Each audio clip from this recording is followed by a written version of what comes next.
Muito boa tarde, um ótimo sábado para você, um ótimo fim de semana, o último fim de semana do ano de 2019, estamos chegando aí ao fim do ano, rapaziada. Eu sou o Daniel Brown e sejam bem-vindos a mais um vídeo aqui do canal Daniel Brown Oficial. Chegamos aos 18.500 inscritos, galera, muito obrigado a cada um de vocês. Será que a gente consegue chegar aos 19 mil em breve? Então se inscreva aqui no canal, cara, para você ficar ligado. Se você não me conhece, vai passar a conhecer, a gente vai trocar essa ideia. Ativa as notificações para não perder absolutamente nada, que eu posso voltar aqui a qualquer momento. E também comente seu nome, a cidade de onde você está falando, que eu vou, além de responder a sua pergunta, te mandar um abraço aqui no canal. Então os abraços dessa vez vão aqui, listinha atualizada, para o Renan de Fortuna, do Maranhão, o Lucas de Araucária, no Paraná, o Rodrigo de Vargem Pequena, o Matheus Amorim de Campo Grande, o Fábio Souza de Brasília e o Lailton de Fortaleza, no Ceará. Estão dados os abraços e agora vamos começar aí. Seguinte, gente, vamos dar uma olhada aqui nos assuntos que eu mesmo pautei, né, depois que eu...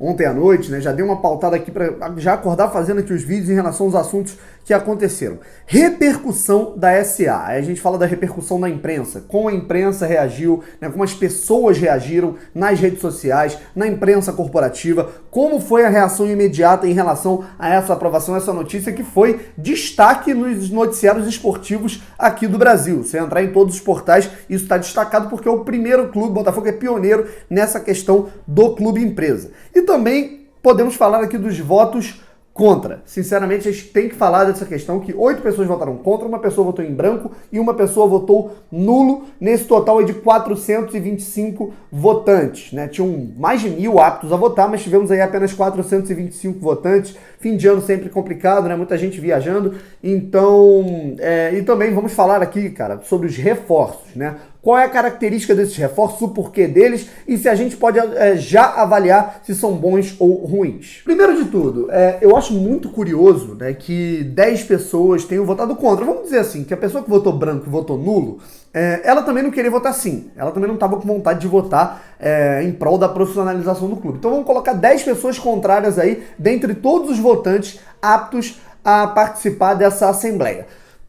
Sinceramente, eu não consigo entender, né, como 10 pessoas elas não aprovam algo que vai salvar o Botafogo. Né? Não é uma questão que o Botafogo ele tá se enfiando onde ele não sabe. O Botafogo ele tá fazendo uma coisa muito ousada e não faz o menor sentido de como vai lidar com isso. Não, não é isso, cara. O Botafogo ele tá fazendo isso para não acabar. O Botafogo ele não tem mais como andar com as próprias pernas. Todo mundo sabe disso. Portanto, é uma medida que o Botafogo vai fazer, pautado em um estudo esse financiado por pessoas muito responsáveis, que são os irmãos Moreira Salles, são os caras que estão por trás disso, por isso tanta confiança, credibilidade por parte da torcida, de que o Botafogo ele precisa se organizar para ter o dinheiro, para sanar, para ter uma saúde financeira e aí sim não acabar.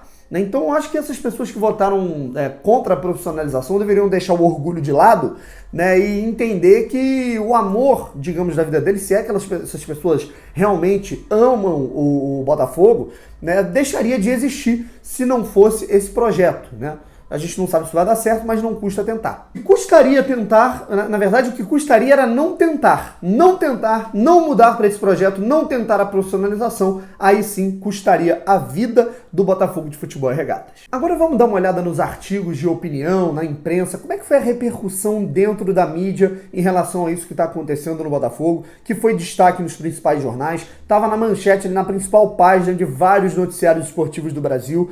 Como é que foi a repercussão na TV, nos artigos de opinião, que a gente já sabe que tem uma tendência de pensamento por parte de algumas das boas, das influências que temos aí no jornalismo esportivo corporativo. Ontem, por exemplo, não cheguei a assistir, mas algumas pessoas falaram que no programa, eu acho que foi o Troca de Passes na Sport TV, né, de que isso daí parecia uma forma de calote, né? Eu acho muito irresponsável, né? Eu não sei nem exatamente quem falou dessa forma, né? Eu só vi algumas pessoas comentando, mas eu acho completamente irresponsável você montar uma opinião falando em calote, sem você, sei lá, cara, sem você ter o mínimo de apuração possível naquilo que realmente está sendo feito. As pessoas elas têm que entender, eu vou repetir o que eu falei na primeira parte aqui do vídeo, que se não fosse isso, o Botafogo ia acabar. Nessas pessoas, tem algumas pessoas dizendo que o Botafogo ele está tentando fazer isso para dar calote nas pessoas que ele deve.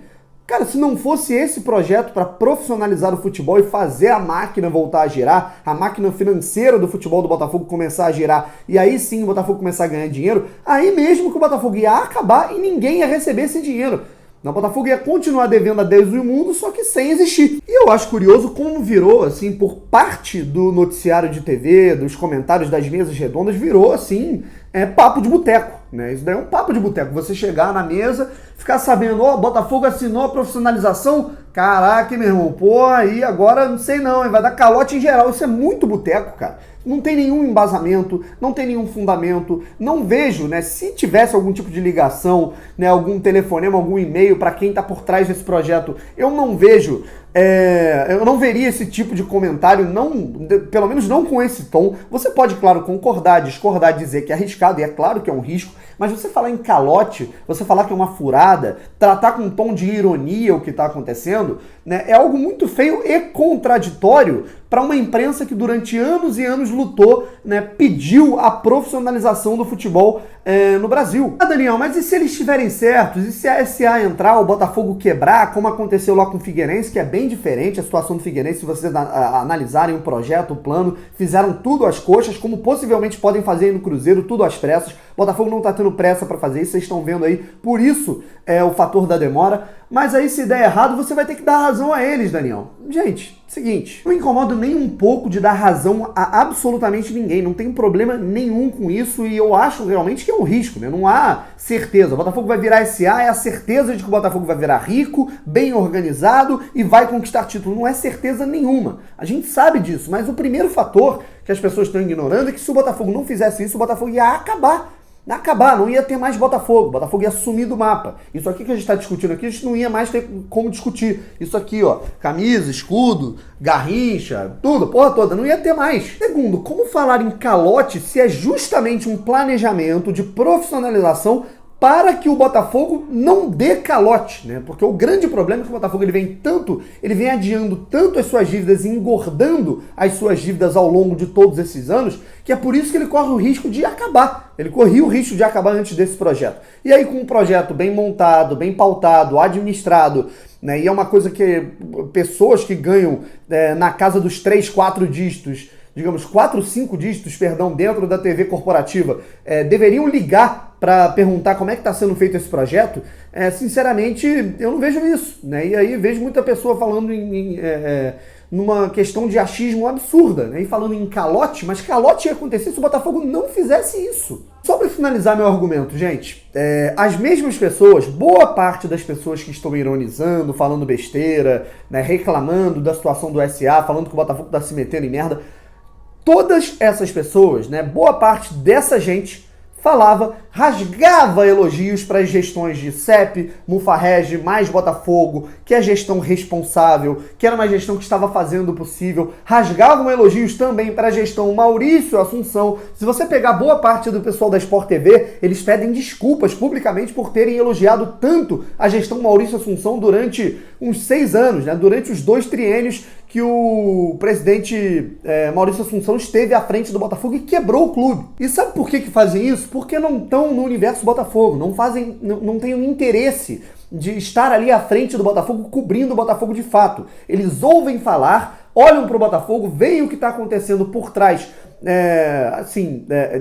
disfarçado por uma cortina de fumaça, todos os problemas financeiros, administrativos indo para baixo do tapete, e aí eles falam 5 minutinhos de Botafogo no programa. Não, a gestão ela tá maravilhosa, Maurício Assunção melhorou o marketing do Botafogo, né? O CEP tá ajustando as contas, superávit de não sei quantos milhões. Alguém averigou se isso era verdade? Não era. O Botafogo adiantou receitas e agora está completamente quebrado, 1 bilhão de dívidas. Então essas mesmas pessoas, repito, essas mesmas pessoas que estão ironizando o projeto SA do Botafogo foram as mesmas que elogiaram os últimos 3 mandatos, 4 na verdade, porque foram 2 do Maurício, que deixaram o Botafogo, passaram o Botafogo de 400 milhões de dívida, que foi o que o Bebeto de Freitas deixou, para 1 bilhão. será que essas pessoas realmente têm credibilidade para falar de boa gestão ou não? Portanto, a imprensa, eu peço que estudem a fundo até aquilo que não é do interesse delas, né? O Botafogo ele não tem o interesse da imprensa porque ele não é o Palmeiras, ele não é o...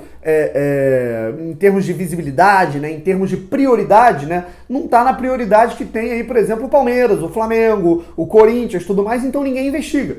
Né? Mas peço para que vocês investiguem um pouco, não custa muito. Eu que sou um cara recém-formado, né, tenho como me informar a respeito de todas essas questões, e você, cara, que é botafoguense, siga aqui as mídias alternativas, cara. Siga a gente, que a gente fala o tempo inteiro de Botafogo, pelo menos aqui nesse canal eu vou falar o tempo todo de Botafogo, aqui é só Botafogo com a gente, né? O canal do Thiago Franklin, a Rádio Botafogo, o canal do Fogão do Meu Coração, enfim, o Fogão Net, que é um portal de notícias. Você tem muita gente qualificada para falar de Botafogo dentro da mídia alternativa, rapaziada. Característica dos reforços do Botafogo. Aí a gente pode lembrar muito, gente, de 2015. Né? O Botafogo, ele não foi rebaixado, né? Mas aconteceu, digamos, a questão drástica. O Botafogo ele foi rebaixado em termos econômicos para poder ter essa reviravolta no meio do ano com a questão da SA. O Botafogo ele tem uma missão de reduzir a folha da casa dos 3 bilhões para a casa de 1 milhão.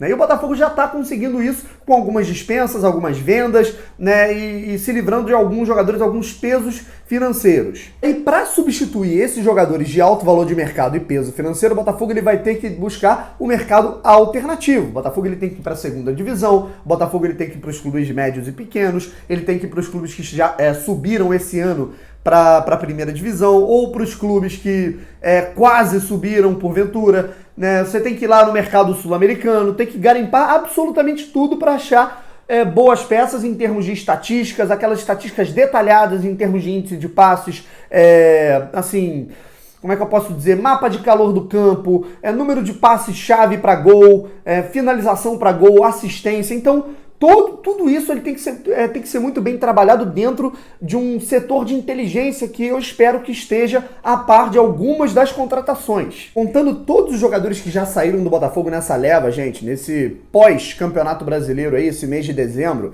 você vai contar aí Gabriel, Rodrigo Pimpão que não renova, você tem o Gilson que não renova, o Yuri também foi embora, deixa eu ver aqui, a possibilidade também, né? A gente trabalha também com possibilidade da saída do Diego Souza, do Cícero, o Léo Valência também saiu. Você tem aí já digamos assim, aproximadamente 1,2 milhões, né, já de alívio mensal na folha, se livrando de alguns desses jogadores. E aí você vem com jogadores, né, que, assim, num teto, digamos, de 100 mil, tirando o Felipe Viseu, que viria por um salário a mais, porque seria o grande diferencial, a grande atratividade dessa janela. Os contratados até o momento: o Guilherme Santos, Juan Renato, o Alexander Lecaros, foram os 3 confirmados, além do Pedro Raul, que está esperando aí a questão da documentação lá de Portugal, ele que pertence aí em boa parte ao Vitória de Guimarães. Além disso, o Botafogo já está acertado também com o Thiaguinho do Oeste. Eu acredito que tenha um teto aí de 100 mil para esses jogadores, né? Alguns dizem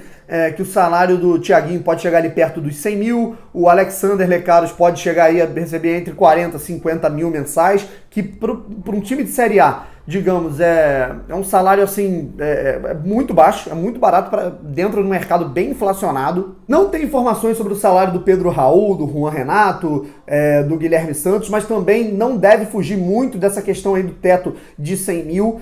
Então o Botafogo ele vai se livrando de jogadores que ganhavam na casa dos 100, 200 ou até 300, né, em casos mais extremos, como o Léo Valência e possivelmente a saída do Diego Souza, e vai pegando jogadores do mercado alternativo que podem dar conta do recado minimamente até a chegada dos investidores e aliviando a folha para que o Botafogo consiga pagar os salários. Eu acho que é uma situação muito, mas muito parecida com a que o Botafogo viveu em 2015. Em 2014, dezembro de 2014, caiu, e aí era ainda pior, absolutamente quebrado. O Botafogo não tinha dinheiro para absolutamente nada, se desfez de vários jogadores e aí contratou diversos atletas do mercado alternativo. Roger Carvalho, Renan Fonseca, o Thomas Bastos, Diego Jardel, o Bill, aí trouxe o Jobson de volta, no meio do ano teve o Neilton, o próprio Rodrigo Pimpão, naquela época estava no América de Natal. Então o Botafogo conseguiu montar um time que chegou a ser vice-campeão carioca, avançou até onde pôde na Copa do Brasil, acabou sendo eliminado nas oitavas de final pro Figueirense,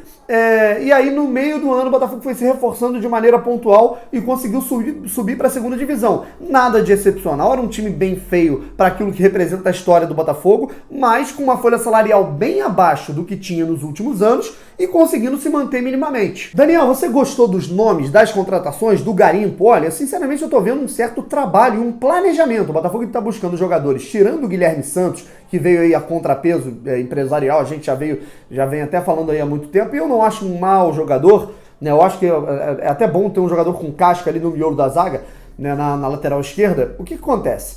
O Botafogo está buscando um perfil dos seus atletas, mercado alternativo, segunda divisão, sul-americano, olhando para onde pouca gente olha, e jogadores minimamente baratos, jogadores novos, né, com 22 anos, 20 anos, 24 anos, então eu acho isso interessante. Há quanto tempo o Botafogo não tem um planejamento específico do tipo de jogador que quer contratar, de tal mercado, com tal faixa etária, com tal característica, time leve, são jogadores leves, coisa que com o Anderson Barros não tinha, né? Não tinha parâmetro nenhum. O Anderson Barros ele contratava um cara de 37 anos, outro de 20, o outro de 38 ganhando 300 mil, o outro ganhando 20 mil, enfim, não tinha parâmetro. Zé Gatinha, Diego Souza, Cícero, não tinha parâmetro nenhum.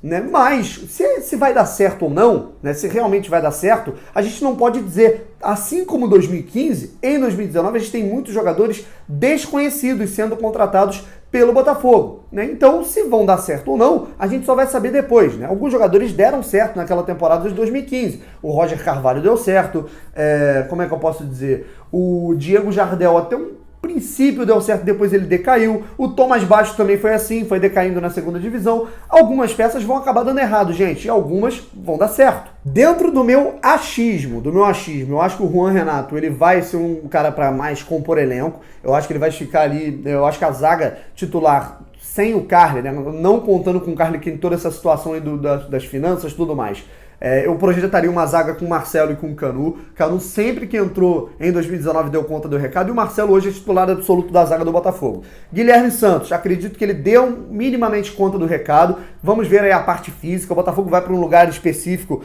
para melhorar essa condição. O Valentim está pensando muito numa pré-temporada longa em um lugar concentrado e bem adaptado, que é o China Park.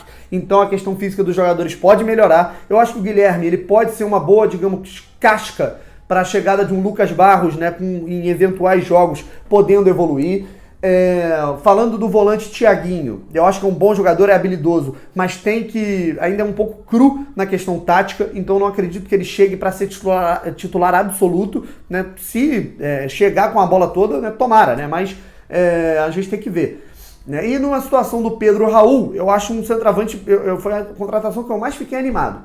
A contratação que mais me animou foi a do Pedro Raul, apesar da gente ter a possibilidade do Felipe Viseu também. E o Alexander Lecaros, para mim, é a grande incógnita. Tem que ver a questão física também, muito pequenininho, 20 anos, vai chegar no futebol onde se destaca talvez muito a condição física, né? Até por questões de temperatura e tudo mais. Tem que ver como é que ele vai se adaptar. Eu acho que bola ele minimamente pode ter, mas tem todas as outras adaptações que podem ser muito importantes para um jogador peruano que recentemente completou 20 anos. Pessoal, vamos ficando por aqui, tá bom? Falamos aqui sobre a repercussão na imprensa da SA, falamos sobre os caras que votaram contra e sobre a situação do elenco. Um forte abraço, até a próxima, se inscreva no canal, ative as notificações que eu posso voltar a qualquer momento com todas as novidades possíveis à noite. Forte abraço, valeu!